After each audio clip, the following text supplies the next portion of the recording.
Well, ski on a Saturday, and welcome into another edition of the PHNX D-backs podcast right here on PHNX. My name is Derek Montilla, occasionally known as your mayor of PHNX. Of course, I am joined by my vice mayor of Chase Field, as much as he doesn't want to be called that because he'd rather be the vice mayor of Salt River Fields. It's the one and only Thunderstick Jesse Friedman.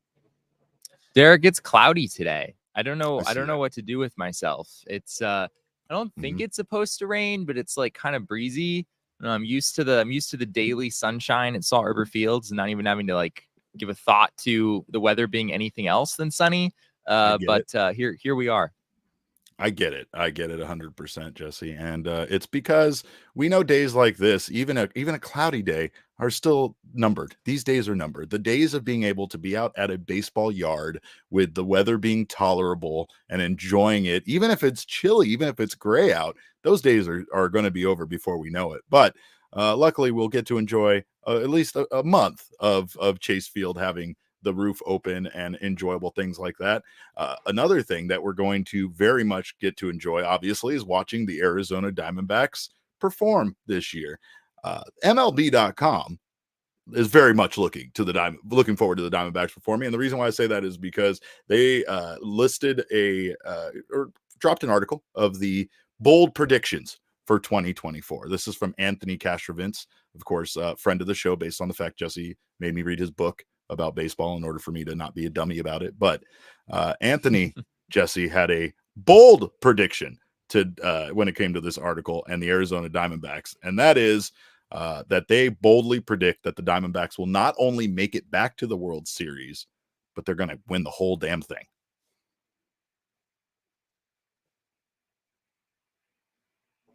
Oh no! I think I lost you there for a second. We back? All right. I think we're back. Can you hear me and see me? And okay. Your internet, my internet. There's going to be some problems today. But what I was saying was that Anthony Castrovince predicted the Diamondbacks to not only get back to the World Series but win the whole thing. Yeah, I almost feel like that's a bad sign given some of the other things that are in this article. We have the Dodgers missing the postseason altogether in here. Correct. We have Jackson Holliday winning the MVP as a guy who is not starting the year on the Orioles opening day roster. Correct. We have, what else do we have? Yes, the Rangers missing the postseason, as you said. Division winners, including the Mariners, the Phillies, the Blue Jays, the Royals, and the Pirates. Division winners.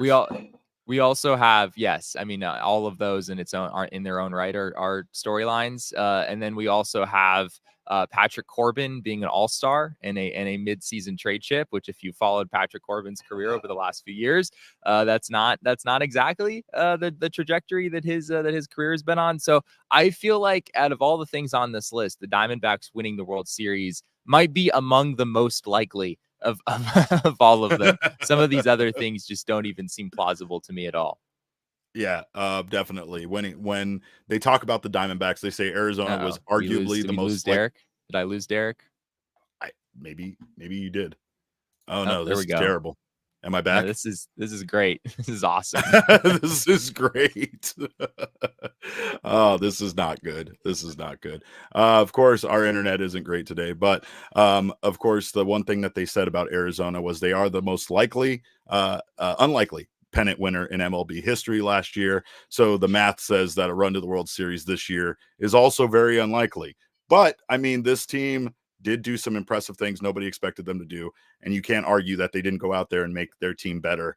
We don't know when we're going to see Erod on the field, but we do know that this roster is better and deeper than it's ever been.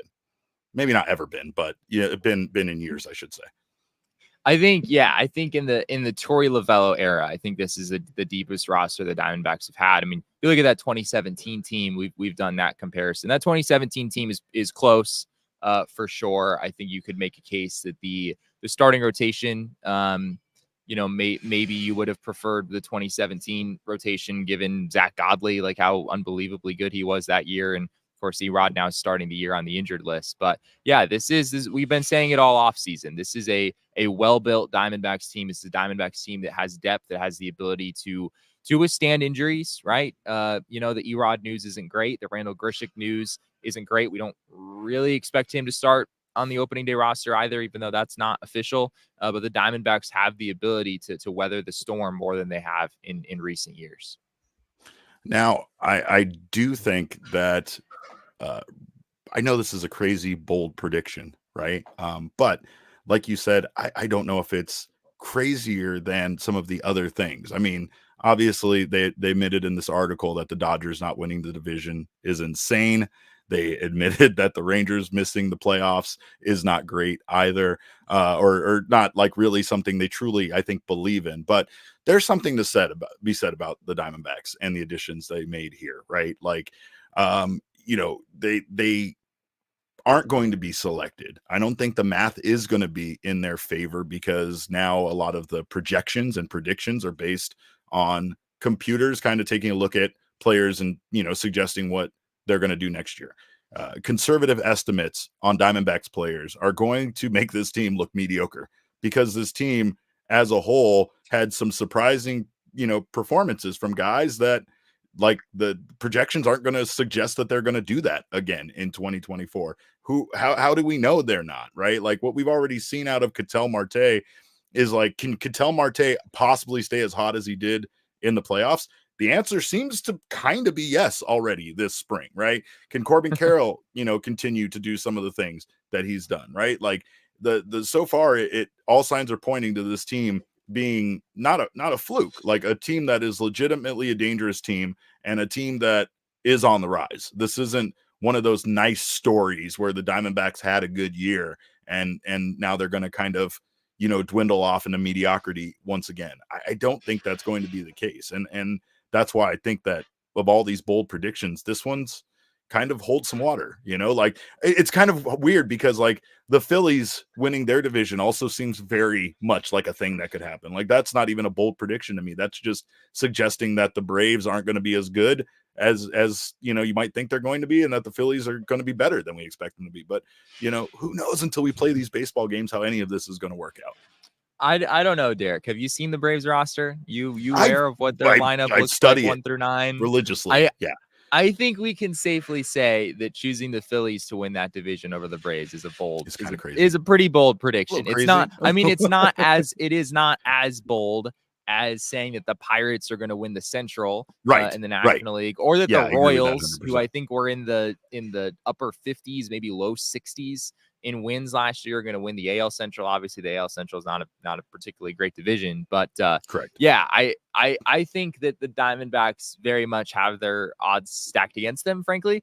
I mean, that's just the way that it works when you're talking about a team repeating, as National League champions. That's just not something that we see very often. I think Ken Kendrick said it at the beginning of spring training that over the last 50 years, only three times has a team managed to go back to back as the champions of their respective league. It is really rare. And, it's the unfortunate thing about the Diamondbacks getting all the way to the World Series, but not being able to finish the job. Even if we've said it over and over, even if this Diamondbacks team is more talented and does win more games as we expect them to do this year, doesn't come with any guarantees. It doesn't mean you're getting to the NLCS. It doesn't mean you're going to the World Series. Yeah, I agree with that. But I also agree with this prediction, Jesse. In fact, I'm ready to say it's not even a prediction. In the words of Paul Heyman, this is a spoiler, Jesse. This is just letting people know what you're going to see. I mean, I know we don't want to know the end of the movie when it's a 162 game movie. We want to watch it play out. But spoiler alert, the Diamondbacks are your World Series champions in 2024. Give them the rings already. Is what I'm saying. But that sounds crazy. That seems crazy. But going back to the Dodgers, though, especially with what they've experienced this week, I don't know if the Dodgers missing the playoffs obviously is something that you would even put out there in the atmosphere, in the universe. However, like I said yesterday, the one thing about this week that has proven is that anything can happen, and anything can make a team, kind of knock them off their game, right? Like the Dodgers, like you said, could lose Ohtani. They could lose several players. There's still going to be an organization that's going to win 100 games probably, but we don't know that. We don't know how well everything is going to click for them. We don't know how the locker room chemistry is going to be. We didn't even know that coming into this season, right? Because obviously they added a lot of new faces, and we know for the most part that locker room seemed pretty solid already. They've done, if there's one thing the Diamondbacks and the Dodgers have in common, is the Dodgers have tried to work towards bringing some of like the best guys into their locker room. And I don't mean that just their play on the field. I mean, again, we've joked the Dodgers are hard to hate with guys like Mookie Betts and Freddie Freeman over there because they're just good guys, right? Like they're just guys that are hard to hate overall. And it feels like, the Dodgers are trying to do everything they can to obviously maintain a certain level, I guess, a certain standard like the Diamondbacks are of character in the people that they're bringing over, right? And then they get the most innocent, baby-faced man in all of baseball, and somehow there's some scandal attached to him. If I was the Dodgers, I would kind of be sick of starting pitchers like giving me nightmares and causing me ulcers. Like it feels like there's always some starting pitcher in this organization that's making everything, screwing everything up for them, and I love it. I'm here for it.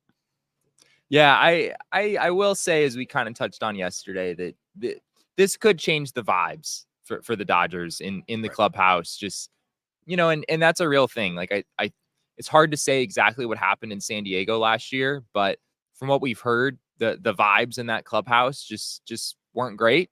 And understandably so. I mean, the team was very much underperforming the expectations going into the season. And we've seen that. Like sometimes you put a bunch of star level players together and it doesn't necessarily go the way that you expect it to. So Dodgers aren't guaranteed anything. That they haven't won the 115 games or whatever it is yet. We're going to have to wait and see if they can deliver on that. I still think they will deliver on having a pretty darn good season, but these games aren't played in a vacuum. These are real people. And, sometimes in baseball, sometimes things really don't go the way that you expect them to. Look at the two teams that spent the most money last year, the New York Mets and the San Diego Padres, right? Things don't always go your way. And it's understandable for them, like for both of those teams to do what they did, considering that they're both in a division with a juggernaut that you kind of have to spend that money and you have to make those changes in order to compete. However, it just doesn't mean that it's going to work out for you. The Dodgers, safe to say, got embarrassed by the Diamondbacks in the playoffs last year, and they immediately went out and corrected it by bringing in the best possible baseball players that they could bring in. Much like the Padres and the Mets, we have no idea until the season starts and we're, into it, how if that's going to translate over to them actually being a better team.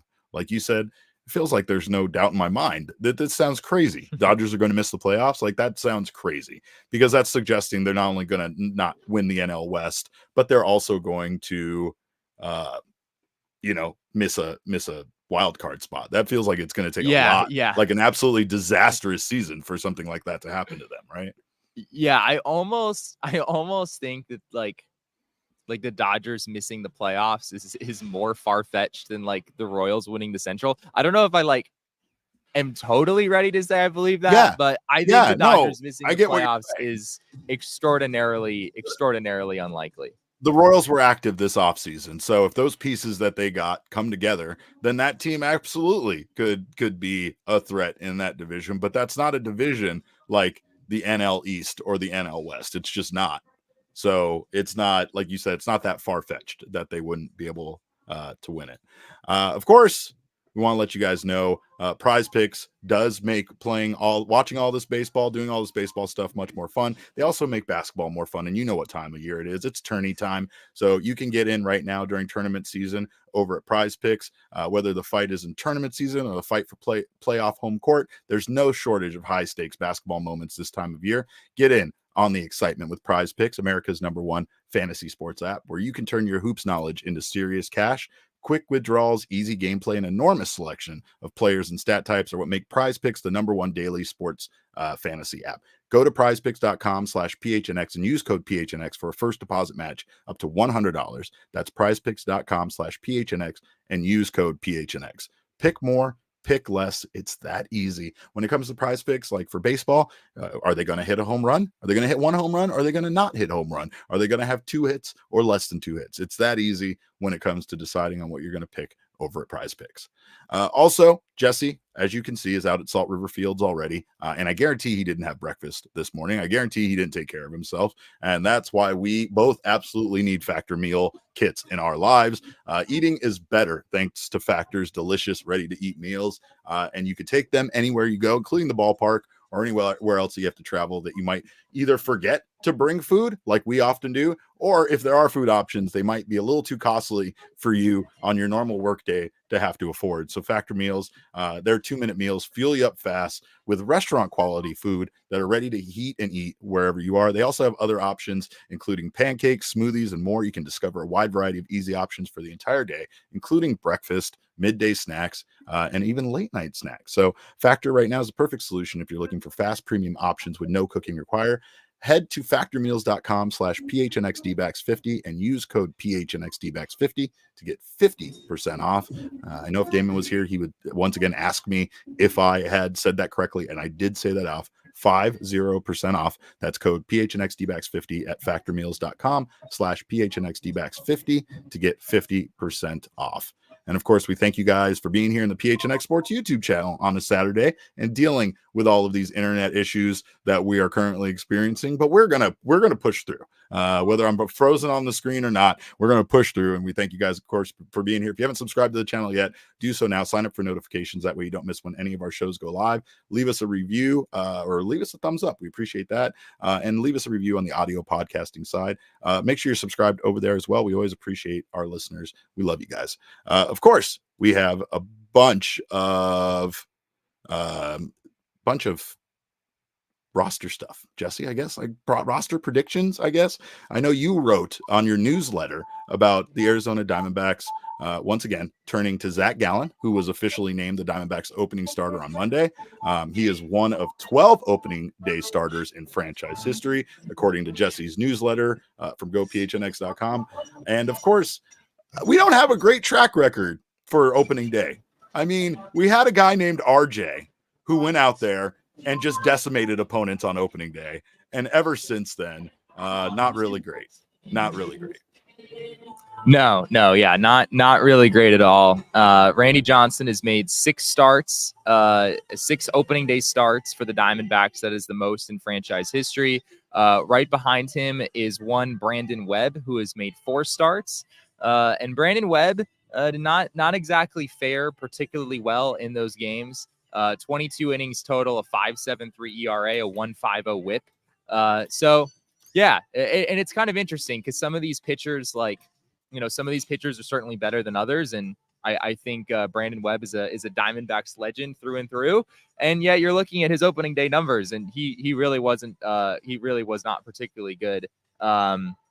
Looking at Webb, his very last start with the Diamondbacks came on opening day in 2009. That was the day where his velocity was mysteriously low, and he didn't pitch well. He gave up 6 runs in 4 innings, and that was ultimately the last game he would throw as a member of the Diamondbacks, and just in general. That was the last major league game that he ever pitched in.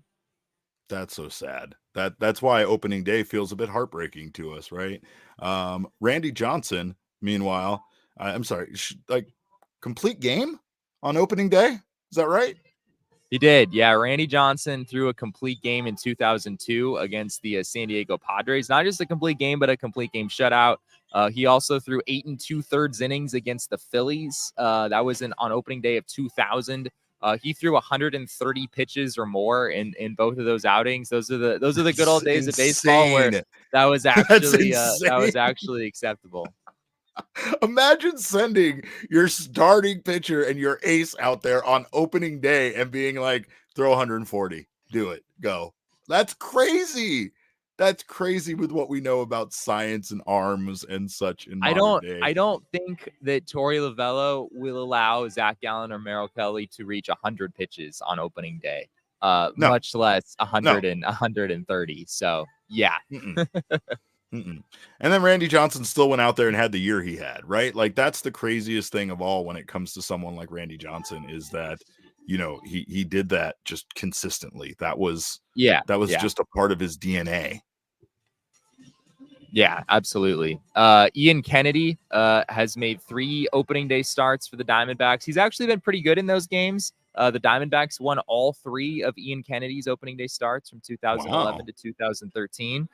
So props to IPK from back in the day. He had a 3.66 ERA in his 3 opening day starts for the D-backs. So yeah, pretty good stuff from Ian Kennedy. Moving down the list, Zac Greinke, also 3 opening day starts from him. Derek, Zac Greinke not didn't exactly build the best reputation for himself as an opening day starting pitcher. He had 1 good outing against the Giants, which I believe was in 2018. However, excuse me, I think that's 2019. Yeah, that's 2019. So in 2017, this is 2016. I'm getting all my years confused here, Derek. In 2016, Zac Greinke made his first start with the Diamondbacks against the Colorado Rockies, and some people might remember I was there. I was attending that game, and yeah, it was not great, Derek. Greinke gave up, I believe it was 7 runs in 4 innings. He gave up 3 homers in his first outing as a member of the Diamondbacks. So that was not great. 2019, Greinke faced the LA Dodgers, his former team, of course, on the road. He gave up 7 runs there in 3 2/3 innings on opening day. So it was really just that one Giants start. Actually, it was 2017, where he was all right. I think it was 5 innings, 2 runs there. He was pitching, of course, against Madison Bumgarner. And yeah, but all in all, not the best stuff from Greinke. D-backs lost 2 out of those 3 games. It just I honestly, like, I think that's the reason why our eye level changed as fans. And I just speak for us older fans, right? It's kind of the downfall to a new team experiencing the success that we experienced so early, right? I'm not saying like I'm not thankful for that World Series, but when the World Series, your 3rd year, 4th year essentially in existence, 3rd year in existence, then it's hard to get back up to that level. Like, people kind of, their expectations change. They expect you to be just this great team. And like, some people who are new fans to the game of baseball don't really understand how rare it is for your team to win a World Series like that, right? Same thing with Randy Johnson. Like, I feel like ever since I first started watching this team, we've never really had good opening day starters. So even when you go back through some of the guys that did have success on opening day, I was like, oh, wow, because it's just felt like 20 straight years of terribleness on opening day out of the gate. Even Zac Gallen wasn't great on his opening day start. So like it felt like, up here we go again.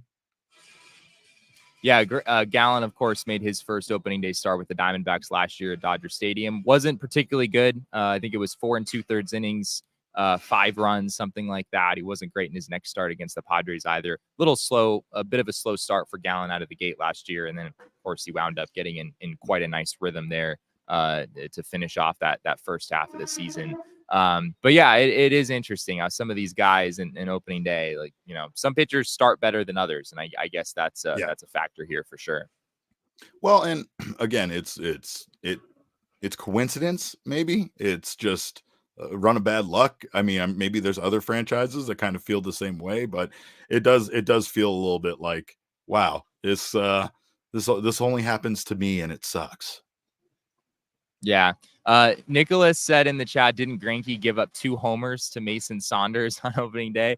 Yeah, that's the 2017 start. He gave up 1 home run to Mason Saunders, aka Madison Bumgarner. Bumgarner did homer against Andrew Chafin, though, after Greinke exited that game. So it was a 2-homer game for Madison Bumgarner at Chase Field on opening day in 2017. So that was a pretty crazy game. The Diamondbacks did actually win that, though. They came back. And I think it was Mark Melancon, actually. Speaking of former Diamondbacks players, Mark Melancon attempting to get the save there for San Francisco. He wound up blowing that save. I think it was Chris Owings, if my memory serves me, got the big game-winning hit in that game, or at least a crucial hit down the stretch to give the Diamondbacks that win. Man, as much as I was looking forward to taking this stroll down memory lane, Jesse, I don't I don't know if I want to be here anymore. I mean, I just miss those Randy Johnson days a lot. I think Elise said at one point, yeah, here it is. He said, Elise known baseball GM said, in 2002, after throwing 1,000,000 innings in the 2001 season, meaning that Randy Johnson did that complete game shutout on opening day after just absolutely dominating in the 2001 postseason. So just a different generation of human beings, Jesse. They're just tougher than us. They're stronger. They're I mean, I don't know how to say it other than that. But you want to talk some predictions for this opening day, because opening day obviously is right around the corner for the Arizona Diamondbacks, and we know Zac Gallen is going to be there. We know all the wonderful things Torey Lovullo said about Zac Gallen, and yeah, Zac Gallen is the guy. It was the worst kept secret in the clubhouse is in regards to who was going to start on opening day. I think the only factor there was that you did have like Eduardo Rodriguez maybe to consider, since he was a little bit more well rested and maybe a little bit more ready for the season. Now that sounds like crazy person talk based on his injury. So let's talk a little bit about some of the other roster predictions, because I feel like for the most part we're not going to see any surprises versus what we've already seen during spring training. Yeah. So, first of all, I mean, I don't think Erod was ever. I mean, teams basically decide who their opening day starter is going to be, weeks in advance, and they start they schedule their starters accordingly. So yeah, Erod, he wouldn't have lined up for it no matter what happened. So anyway, yes, Zac Gallen is the Diamondbacks opening day starter. In terms of the opening day roster projection, I guess this is sort of the final time we'll probably talk about this before we have answers to all of these questions. I suspect the D-backs will get us their opening day roster by tomorrow. Maybe it drags into Monday, but I think we should know by tomorrow, at least in the next 48 hours. I think we'll know before our next show. I think there's a good chance that we'll know the full opening day roster. So running through it real quick on the starting pitching side, I think it's abundantly clear that, you've got Gallen, Merrill Kelly, Brandon Pfaadt are certainly in there. And then based on recent events, it looks like Tommy Henry and Ryan Nelson will be there as well. Bryce Jarvis, I don't anticipate making the opening day rotation, but I do have him in the opening day bullpen. So I don't know if you want to jump into the bullpen now, or if you want to go ahead, because on the starters at all. I think the thing here is that we, for the most part, know who's the starters are going to be. I mean, backups, there's these other positions that we still don't know, but I have a feeling we even know what the starting lineup is going to look like. It might change a little bit, but based on the guys that we've seen, some of the starting lineups Torey's put out there already over the last week, it feels like we've already seen what we're going to see on opening day. Yeah, I think it's just a matter of what the D-backs do against Kyle Freeland, because he's a lefty. So I don't think the Diamondbacks are going to roll with the lineup that we saw yesterday, which I think could be their lineup against righties. It's just a matter of who is the Randall Grichuk replacement, I guess, in the lineup against a lefty. That's the big question there. So we'll see exactly what the lineup looks like. But as far as the bullpen is concerned, the players remaining in camp right now for the D-backs are Sewald, Ginkel, Thompson, Miguel Castro, Scott McGough, Joe Manaply, Kyle Nelson, and Luis Frias. I think all of those guys will make the team except for one of them, because I do at this point expect Bryce Jarvis to be in there as a long reliever. It's not a for sure thing, but my sense of the situation, based on what Torey said yesterday, the D-backs are going to want someone who can give them some length, given how many young pitchers they have in this rotation. So if Jarvis is on the team, it's just a matter of which of those 8 relievers that I listed off do you cut out. My guess is that Luis Frias would be that guy, given that he does have a minor league option remaining. That is something we uncovered a few weeks ago. Despite what Fangraph says, Luis Frias does have an option remaining. Right. So that would be my assumption. They could also go Kyle Nelson there, but you're probably going to want 2 lefties in your bullpen, Joe Manaply being the other one. Saul Frank, of course, has already been sent down. So I think it makes more sense to leave Nelson in the bullpen, send Frias down. He's going to stay in your organization. You can bring him back up later, and then have Bryce Jarvis in there in order to give you some length if you need it in the early days of the season. I think everything you said is correct. Everything is probably the way that I feel like it's lining up as well. Taking a step backwards, though, the important question is, who does replace Randall Grichuk in the lineup for that lefty spot? And Are we going to potentially see Jake McCarthy in that role? I don't think that. I think Jake McCarthy will make the team in Randall Grishik's spot. That would be my expectation. And obviously Grishik not being there leaves an open roster spot. So I think McCarthy would be that guy as basically the fourth outfielder. Jock Peterson, of course, will also make the team, but he's not really fourth outfielder material. We've seen some pretty rough defense from Jock Peterson in spring training. It hasn't been Correct. great. So I think McCarthy will make the team as in Grishik's spot, but I don't think that necessarily means that McCarthy will take his spot in the lineup against the lefty. McCarthy being a left-handed hitter himself, that wouldn't really make sense. And that's where we get to the infielders part of this conversation, where I think we know the main four, right? We know about Christian Walker, Ketel Marte, Geraldo Perdomo, Eugenio Suarez. The question is just who are the two other guys? I think Jace Peterson has a good chance to be one of them. Nick Bacoro, in a story that he wrote yesterday, he mentioned Jace Peterson, that it appeared that he was going to make the team, something along those lines. So if you have Peterson in there, then it's just a matter of who's your other backup infielder. It's going to be a right-handed hitter. Do you want Emmanuel Rivera, Kevin Newman, or Blaze Alexander? My guess there, Derek, is that we are going to have Emmanuel Rivera on the opening day roster, that Blaze Alexander will start in the minors, and that Kevin Newman will not make the team. I know you're not too happy about Blaze Alexander not being on this opening day roster. It's egregious.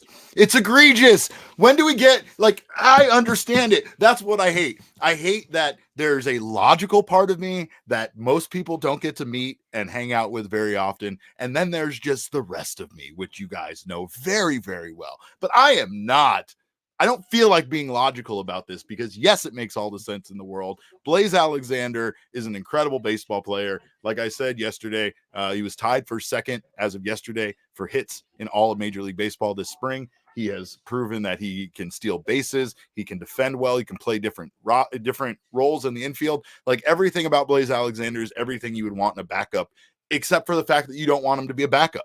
You want him to be a regular player.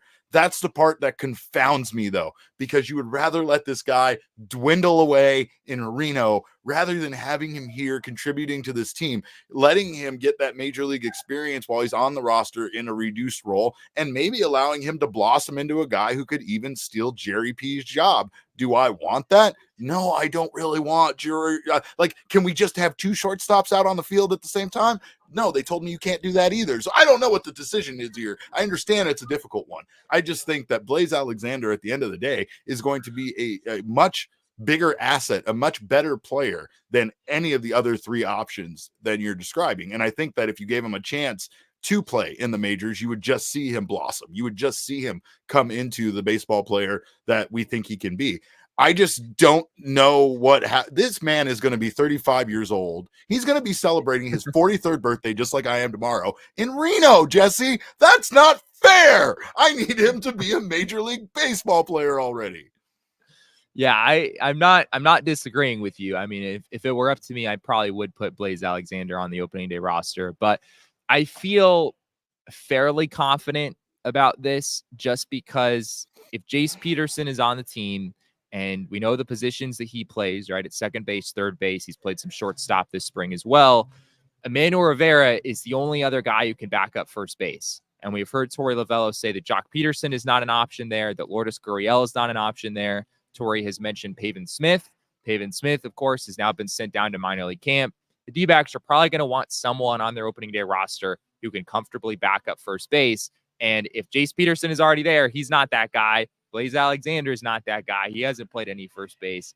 It feels like it's going to be Emmanuel Rivera, which is interesting because in terms of backup shortstop, that does leave you in an interesting position. We've seen Jace Peterson and Emmanuel Rivera play short this spring. And I wouldn't say it's been disastrous or anything, but it's hard to know. They've each only played a handful of Cactus League games at the position. A lot of these games, they're only playing half of the game at shortstop, then they're being removed. Some of these games, they're not even really getting any actual reps. Like, the ball isn't really even being hit to them more than once or twice in a game at shortstop. So it's hard to know how it's going to play out there, but that's kind of the way I see this going as of right now. Shout out to Andrew for the super chat. Thank you so much. He said, "Gotta go. Let's my GCU Lopes first win in NCAA tourney. Congrats to the GCU Lopes. That is such a cool thing to happen to that school. And again, this is the reason why this tournament is so great. It's also the reason why 162 games for your sport doesn't make any sense, because you get into the tournament and then anybody can win. GCU can win. This is awesome. But what's the point of 162 games when we're going to turn the MLB playoffs into this eventually? I don't know. But thank you, Andrew. And I know that entire thing I just said infuriated Jesse. Ryan Simmons says Jace Peterson starting at first base today. So yes, there you go. That is what I wanted to touch on. I think that's very contrary to what I was just saying. If the Diamondbacks are comfortable with Jace Peterson serving as their backup first baseman, which maybe they are. I mean, Peterson has moved around a lot Blaze gets in his major league career. That could open the door, because at that point, Emmanuel Rivera isn't really giving you any coverage anywhere that you're not also getting from Jace Peterson. Right, Peterson also can play second, which is a position I don't think Rivera would play. So yeah, I mean, that's really interesting to me. If the D-backs are starting Jace Peterson at first base today, Emmanuel, like, that looks like the Diamondbacks are trying to test Peterson out there, in which case maybe Rivera is not a guarantee for the opening day roster. So I don't know. That's pretty interesting to me, Derek. That might, but maybe Blaze does make this team after all. Jagurtha's here, Jesse. Jagurtha's here, so it's a party now. It's officially a party. Shout out to Jagurtha. Elizabeth says we are the Jagurtha backs, which is absolutely the case. Chris Melton says I love all 162 games with a little snorty emoji, and I get it. You want all the baseball games. I know she loves baseball more than most people love anything else in the world, so I understand you not wanting your games to be taken away. I'm just saying, there comes a time where playing this much baseball during the regular season might seem a little unnecessary in the future, considering the way baseball's changed over the years. But I'm not going to be the one to take any of your baseball away, so we'll leave it at that. I do want to say a great way to watch baseball, of course, is by getting your tickets through Game Time. You can get those last-minute spring training tickets before spring training is over through Game Time. You can also get your opening day tickets from our friends at Game Time. So make sure to check out Game Time. It is the place for last-minute ticket deals. It is the fastest-growing ticketing app in the country for a reason. Snag the tickets without the stress with Game Time. Download the Game Time app, create an account, and use code PHNX for $20 off your first purchase. Terms do apply. Again, create an account and use code PHNX for $20 off your first purchase. Download Game Time today. Last-minute tickets, lowest price guaranteed. Shout out to Chris, by the way, because of Chris Melton, we are going to be giving away 2 tickets to opening day. So make sure, in order to win, you do not miss any episodes of our show this week, Monday through Wednesday. Monday through Wednesday. We will be picking a winner on Wednesday, but in order for you to win, you have to not only be present, but you have to be here on Monday or Tuesday in order to be entered into Wednesday's drawing. That's how we're doing it. So make sure you show up, because if you need some great tickets to opening day, we might be able to cover that for you. And if you don't win, of course, check out Game Time. And that is definitely a great way to get your tickets. Another great way to watch baseball is with our friends at OG's Brands, because OG's Brands do make life better. They're all about flavoring life, and they have launched 2 new products to basically accommodate people like me that need 100 milligrams in one simple single bite, or for people that are vegans, because they have their OG's Naturals, which are vegan gummies with live rosin, available in a sweet clementine flavor. The Big OG's is a mega version of Peg's Raspberry Orange RSO, and they are delightful. If you want to have yourself a wonderful Saturday, check out the Big OG's. Like freshly squeezed juice, the live rosin in the Naturals is created through a pressing process, which is very interesting. A lot of very interesting things when it comes to edibles and marijuana. But make sure, if you want to learn more about OG's gummies and where you can find them, head on over to ogsbrands.com. Jesse, normally on my birthday weekend, I would have taken the whole weekend off. I would have taken the Friday off before, the Monday off after, maybe a few days on the other week and a few days on the other. But I love this job. So here I am on Saturday morning before my birthday, wasting my weekend doing multiple podcasts with you. It's the last day of me being this number right here, 42. It's all over for me after today. But I did want to just get some suggestions on how or where I should spend my birthday. Tonight is supposedly my night out as an adult with my friends. I haven't made a single plan. I don't even know where I'm going to go or what I'm going to do. I do know that the PHNX crew is going to be out at Dobson Ranch. And I know a lot of you guys that are diehards are going to be out there. So that might be the perfect place for me to start the party, and then just let the night take me where it may. You don't want to hang out with all of us? Your favorite? Are we not your favorite people in the world, Derek? I was trying to get around to that. I think the problem here is how much time I've spent with you today. I'm already tired of you. I've been looking at you in a fuzzy digital form now for the last 40 minutes. And like that, of course, big fuzzy Jesse, not my favorite Jesse. I can't lie. It's not my favorite Jesse. That's fair. But I will say that, I don't know. I think at this age, it's kind of funny to me how the little things really do matter, right? Like my wife got me a cake. She got me the presents. I came home last night. Even though we had a very, very long day, you and I, and like it was just the coming home to the house, having a little bit of birthday decorations up and stuff like that. I will reiterate sometimes that the thought being the thing that counts really matters in today's age more than anything, because you can literally have a gift here in minutes from Amazon. It's not a matter of getting a gift. Sometimes it's a matter of feeling like people at least thought about your birthday a day or two beforehand. Yeah, that's fair. That's fair. Although as someone who's gotten a couple of gifts from you recently that were very, very delayed, very, very delayed. Of course, I'm gonna blame that on you, Derek, not on Amazon for that problems. you know that's they on screwed you. me on that. You're a monster. What did you? Where's my present? Is there a present for me? I mean. Oh, there might be. All right. We'll see. Patience. All right. I do know you do your shopping last minute. I do. Yes, you know this about me. Can I cover a couple things here on our way out? Please. Let's do this. Yeah. So first of all, I just want to give the full list of D-backs opening day starters, since we didn't give that earlier. There are 12 pitchers who made an opening day start for the D-backs. Zac Gallen is one of them. We talked about Randy Johnson. We talked about Brandon Webb, Ian Kennedy, Zach Greinke. Of course, Madison Bumgarner also on this list. He made 3 starts. And then there's a bunch of guys who have just made 1 opening day start for the Diamondbacks. That list includes Andy Benes in 1998, who started the inaugural Diamondbacks game back in 1998. Andy Benes will forever be a Diamondbacks legend for that reason. 2005, Javier Vazquez started on opening day for the D-backs. That one didn't go so well. He gave up 7 runs in an inning and 2/3 to the Cubs. D-backs fans might want to forget that one.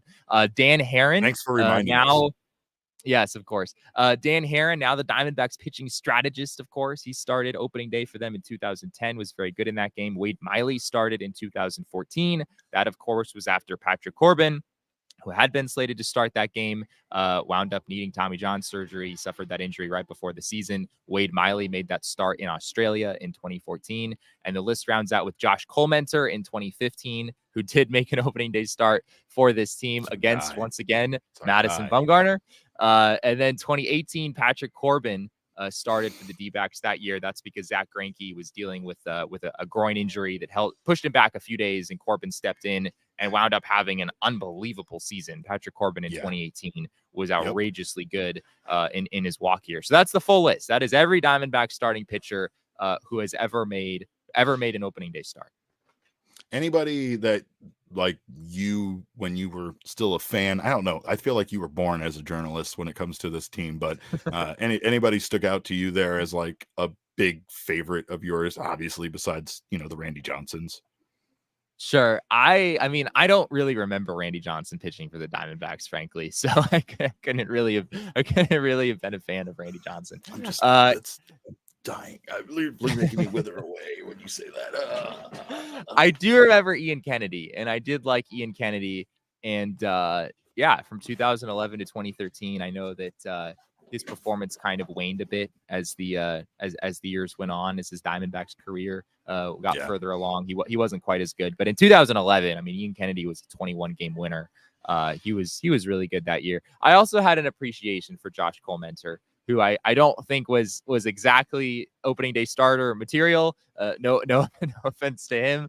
But I mean, he had a really nice run for the D-backs. I say that, and yet the year before making that opening day start, he had an ERA of, I think it was 3.46 or something, working mostly as a starter.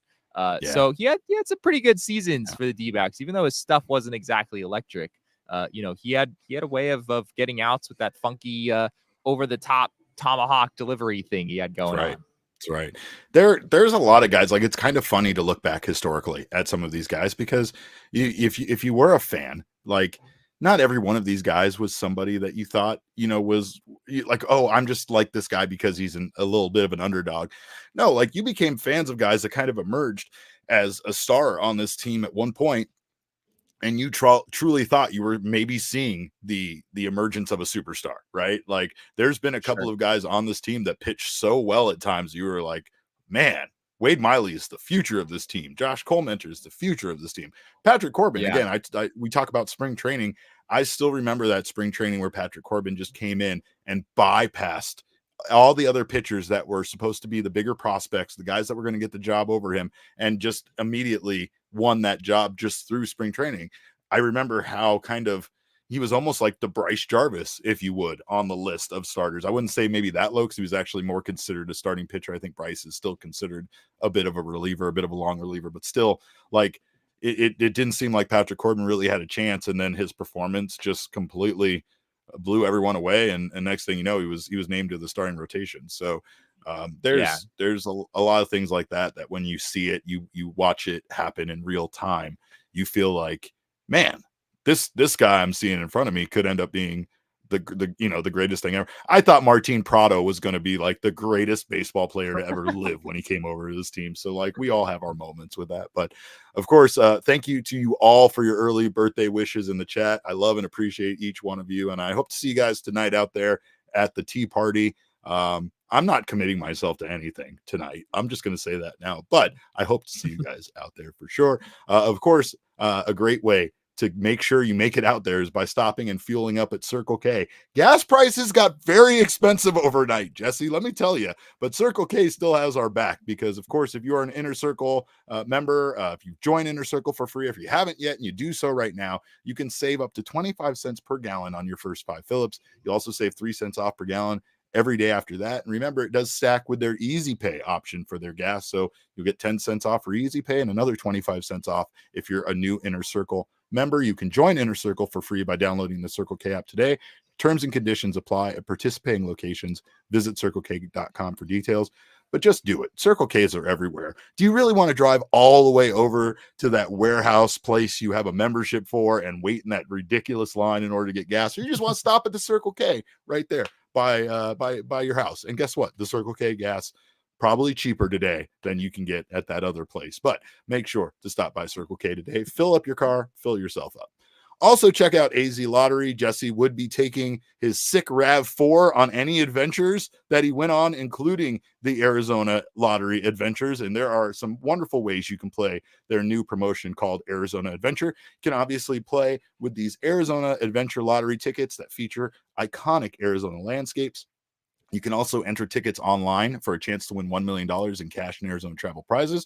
And the most exciting feature of this promotion is that you can play Arizona Adventure while checking in at geolocated adventure spots at 10 destinations across the state, from Flagstaff to Yuma.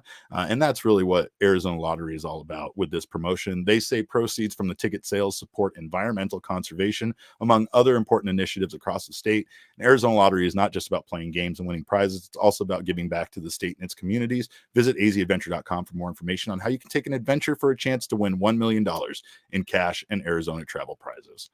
Well, that's all we got this week, guys. We thank you so much for stopping by and being here and dealing with blurry versions of both of us. In the meantime, we will be back on Monday, and then it's opening week, baby. So we got baseball games. Make sure to follow us, though. In the meantime, I'm at Cap_Caveman with a K. Jesse is at Jesse N. Friedman. Our father, Overlord Jacob, he's at Jacob_Franklin 4, because he's the 4th best Jacob Franklin in existence. Of course, our show is at PHNX_D-backs, but all roads do lead to at PHNX_sports on Twitter, Instagram, and Facebook. We thank you guys so much for your time today. Hope you have a wonderful weekend. We will see you again next week. And in the meantime, hope you're well. Remember, kids, baseball is fun, but it is so much more fun when you actually have a productive opening day starter in the rotation. We all silly like the mayor.